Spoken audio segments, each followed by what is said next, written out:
Благодарам, председателе, почитувани колеги, почитувани медиуми, почитувана јавност. Веќе неколку дена расправаме за одговорноста на председателот на Република Македонија, оној човек кој што требаше да биде, а не е, татко на нацијата и државник.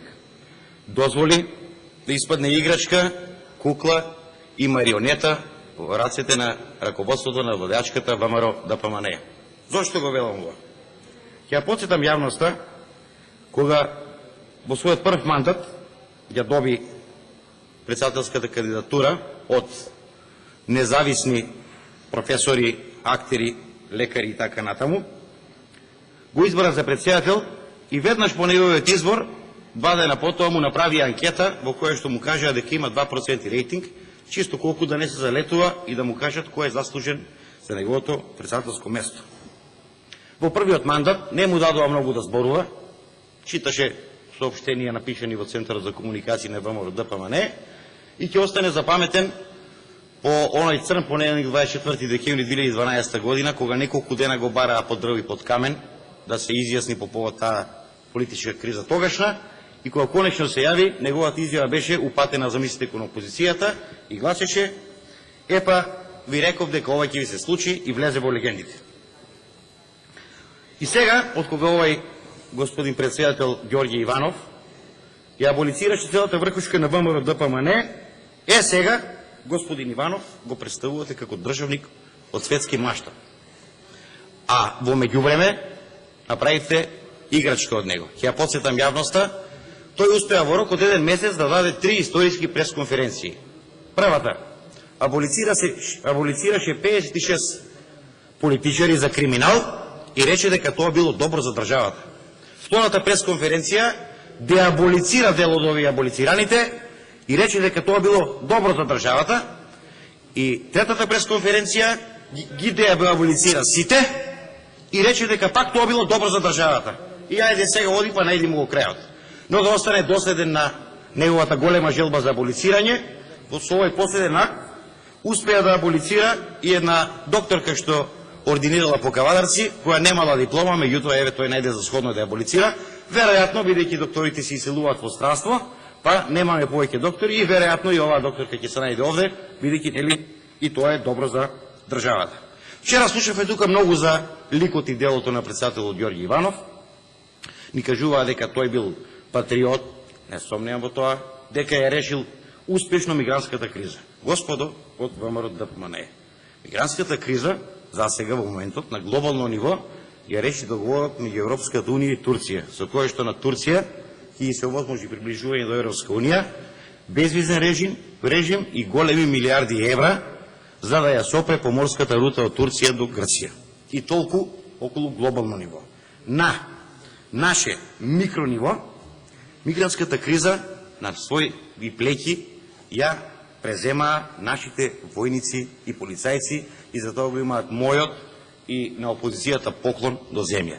Тоа се истите оние полицајци, господа од ВМРО ДПМНЕ, кои вие ги оставите да се покриваат со ќебења од ЈНА и да се радуваат на сменети плочки и казанчиња во своите вециња, и истите оние војници на кои што сите се гордееме, а вие дозволите да штрајкуваат пред месец дена, жалејќи се на јадењето на паштета, на скинатите чизми и на мизерните дневници. И толку во врска со таа мигрантската криза и големата улога на председателот Иванов во мигрантската криза. Меѓутоа, да не испадне дека тенденциозно сега ние го напаѓаме тука, сега ќе се навратиме малку на сите негови оние познати изјави и гафови кои што ги гледавме во сите овие години, па јавноста ќе цени дали вашето величење сега, поради аболицијата, не е играње мајтав со него. Се сеќаваме сите на неговата изјава во една емисија, кога рече дека кога Жак Ширак беше председател на Америка. Понатаму, кога на грчкиот председател му рекол Калиспера, а овој прво не го препознал, а потоа му рекол Скопјанос. Тоа ли е големиот државник, господ од ВМРО ДПМНЕ? Понатаму, имал многу плодна средба со Обама, до душа бил на метар и пол од него и овој му намигнал. Ете, тоа е државникот од светски маштаб. Или да ја подстрам на последната снимка од Брисел, во која што на пресконференција нашиот председател, ја представува Република Македонија, не знаеше да бекне англиски јазик, па со рака си го повика спасителот Боцевски и со Moonwalk од Майкл Джексон му ослободи место за тој да ја доврши пресконференцијата. Ете, тоа е тој државник од светски размери кој што вие го представувате. Треба ли да ја поставам јавноста на неговите познати бисери? Не можам да ви објаснам што е разумен компромис.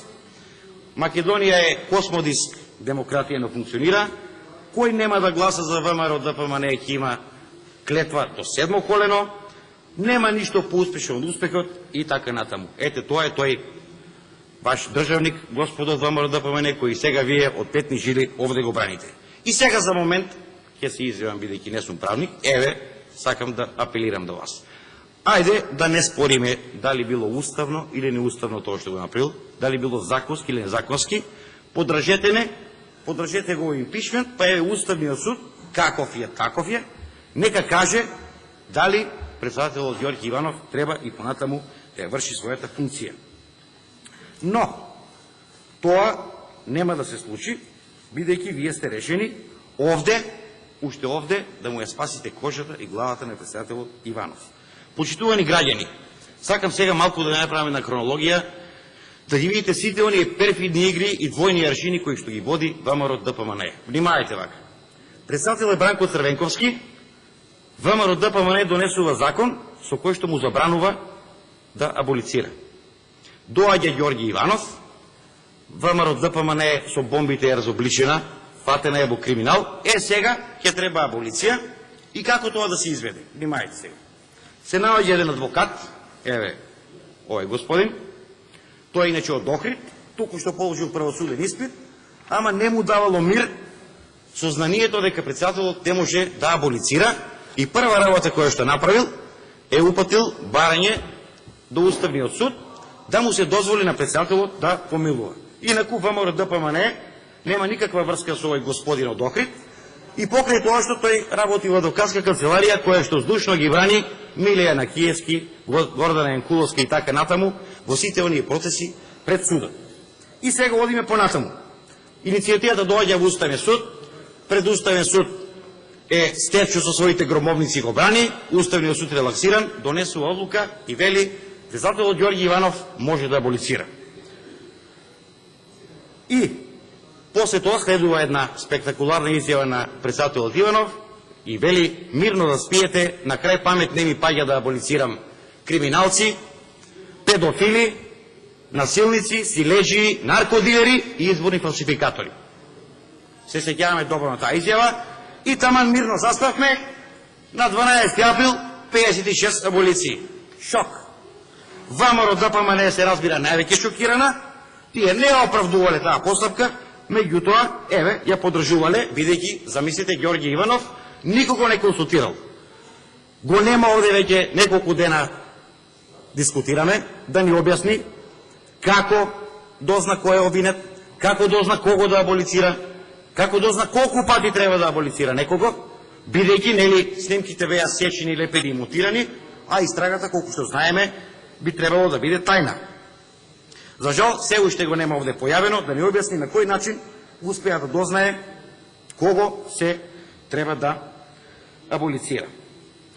И сега, бидејќи верувам дека, бидејќи не е овде, може би во вилата во Водно, навален во својата фотеля, сакам да го прашам. Господин Иванов, дали имате вие нешто што се вика морал, совест и дали некој ще помислиле на оставка за да решиме барем делумно оваа длабока политичка криза што ја има во Република Македонија?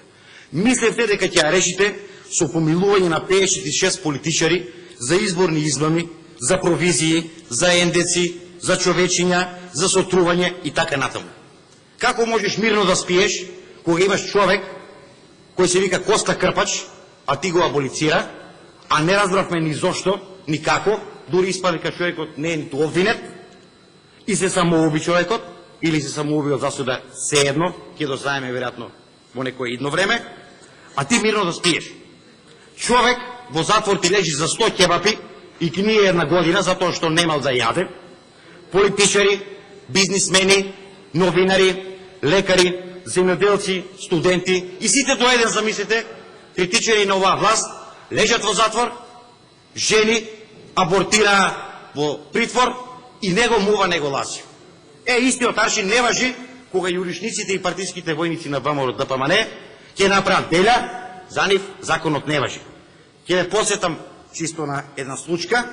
Имавме случај кога човек се прегази на пешешки премин и лет на 30 метри. Процесот траеше 6 години, го осудија 6 месеци условно и извадија дека возил со 60 км на час со моторот. Ако имаше потреба, ќе направија дека и во риквест го возил моторот. Па, почитувани граѓани, затоа врие народот и затоа е оваа политичка криза. Го слушавме нек на бившиот премиер Груевски, како народот вриел и замислите тој не можел да го контролира и можело да се случи се и сешто. Па да го прашам, кога амнестираше терористи, како не зовре народот тогаш? Кога поставивте командант на УЧК за министер за одбрана, не зовре народот тогаш? Понатаму, господине Груевски, вие и како, за жал се уште, но за среќа уште малку, контролирате таму тоа бункерот во вашето седиште на ВМРО ДПМН, зашто сведоци сме пред 2 дена, кога едно чудо градоначалници, пратеници и уште не знам кој, излегоа во одбрана на обвинетиот градоначалник на Битола, господинот Владимир Талевски. Па се леја крокодилски солзи за тешката судбина на честниот и безгрешен господин Талевски, па како бил жртва на политички прогон, па на притисок на судот од страна на Социјалдемократскиот сојуз на Македонија, па смешки за мали деца. Господо од ВМРО ДПМН, во која тоа држава, вклучувајќи и нашата, опозицијата може да прави политички прогон и да прави притисок врз судот. Инаку, да ја подсетам јавноста, многу добро знае какво е судството, ако може малку. Колеги, ме молам да се слушаме. Благодарам, председателе. Да ја подсетам јавноста и во ова Сваровски судство, за кое што слушавме како се бирани судиите, од тефтерчето на Горде, со Сваровски кристали и така натаму, ова судство му досуди домашен притвор, замислите, на Владимир Талевски.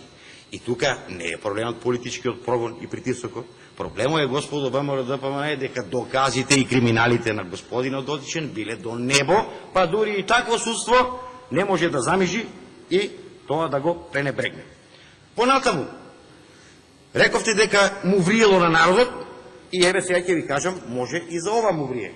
Вчера гледавме, овој господин беше на сонце, па оние приврзаници таму на дом што беа во сенките на 40 степени и рече, излезете малку на улица да не видат, ќе постоиме, нема да трае долго. Па затоа врие народот, господине Груевски, затоа што во работен ден, во работно време го собравте од сите градови Република Македонија, ги оставивте шалтерите и администрацијата празна, за да дојдат во Скопје на овие пеколни горештини и да стоат и да му дадат подршка на човекот Битола, кој што обвине дека пронаверил 360.000 евра и дека има 4 стана. Па затоа врие народ, господине Груевски. И сега што видовме вчера пред судот, замислите ја сега оваа пародија. Излегува господинот Пандов, нели тој нема никаква врска со ВМРО ДПМН, и му вели на судот: ви даваме подршка, немојте да потвикнувате на притисоци. И веќе во втората реченица, ако случајно пресудите ако ние што не сакаме, односно осудите некој од ВМРО ДПМН, ние сите ќе влеземе внатре. Тоа е таа двојна игра и тоа се тие комедии кои што гледаме од ВМРО ДПМН сите овие денови. И баш ме интересира, кога ќе влезе Александар Пандов во судот, што ќе им каже на судиите? Да биравме од тефтерче, внимавајте како ќе судите, ниеден од нас не сме да биде осуден, бидејќи нели келиите биле само за комуњари. Воспротивно, ќе ви се сложува при распит, ќе одите на боледување и така натаму. И да не ја спомнувам пријавата негова за 100.000 евра, нели, бидејќи таа нема врска, и тој така чисто од срце, од идеологија ги брани ВМРО ДПМН. И сега, на крај, сакам да упатам 2 апели. Првиот ќе биде до моите колеги од ВМРО ДПМН. Еден познат српски писател има една изрека дека улизиците, иначе на македонски подвизурковци, се најлош вид на луѓе. Оние луѓе кои што денес се тапкаат по рамо и ви велат дека сте во право, ова добронамерно ви кажувам, верувајте дека се лицемерни. Во очите на најголем дел од народот, а вие сте во најголем дел честни, во тоа не се сомневам, вие се представени и ви доживуваат како луѓе кои што од петни жили се трудат да спасат криминалци. Немојте да бидете нивни заложници. Охрабрете се, поттикнете ги да си дадат оставка, да ја ослободат Македонија од заложништво, да си ја докажат својата невиност на суд, а Македонија конечно да исплива од оваа тешка политичка криза. Верувајте, ако сега Македонија не се исправи на свој пат, ако сега нема одговорност, верувајте дека никогаш повеќе од Македонија држава нема да биде. Понатаму, секој политичар, секој носител на јавна функција, кој ќе направи криминал и кој ќе прави што сака, ќе рече за мене судот не важи, за мене народот ќе каже на избори дали јас сум крив. А за сите обични смртници ќе важи судот. Е тоа така нема да биде и тоа така не може. Ќе има правда и ќе има мир. И на крај сакам да упатам уште еден апел до премиерот бивши Груевски. Ве пратам внимателно и со секоја ваша роденденска прослава, унија и конвенција давате се поагресивни и се поналудничеви изјави. Не праќате во Папуа Нова Гвинеја, делите клоци, шамари, се чаталите, го повикуваш членството на ВМРО ДПМН да се пресмета со нас, да бакнува крст и кама и така натаму. Прочитан си и патетичен си, господине Груевски. Уште малку, погледајте си ги сликите во тоа ваше седиште на ВМРО ДПМН, опуштете се и размислете. Ќе ви порачам, не вредите капка пот, а камоли капка македонска крв да се пролее од било кого, само за вие и вашата фамилија да се спасите за сето зло што ни го нанесовте. На крај памет не ми паѓа да се тепам и да се пресметувам со членовите и симпатизерите на ВМРО ДПМН, бидејќи на крајот на криштата таму има и мои пријатели, колеги, другари од детство, па и роднини. Уште малку, кога ќе влезеш во судот, и оние малку луѓе што сега наводно те подржуваат, ќе кренат раце од тебе. Република Македонија и ние, господине Груевски, ќе се ослободи од тебе со капка мастило на првите наредни избори, кога и да бидат, кои што ќе бидат фер, демократски, слободни и кредибилни. Благодарам. Благодарам, господин Мицевски.